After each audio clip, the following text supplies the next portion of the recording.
Well, I can honestly say that after Shrek the Third was absolutely lazy, I wasn't expecting much with this. I was expecting another lazy cash grab, another unnecessary sequel, but I was pleasantly surprised by how much I enjoyed this film. I have a couple of issues with it, but I'll get to those in a minute. I do like the setup. I do like alternate timeline. It's a Wonderful Life stories where the villain won. Those are really fun for me, and Rumpelstiltskin is a really fun villain.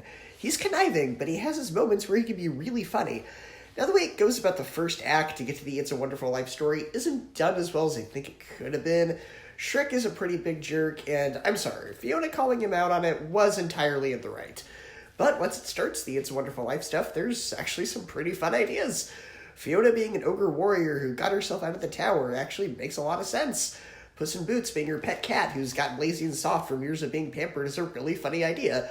Though it only works once, I do think they overuse that gag a little bit. It's funny for one or two scenes, but it very quickly becomes the only joke for that character. And having the Pied Piper be a bounty hunter who has a flute that has a different setting for whatever he's hunting that causes them to dance, oh my word, that is so creative. Where was all this creativity with the third one? Now, like I said, I do have a couple of issues with this film, mostly because when you really look at it, what is the end goal of the film?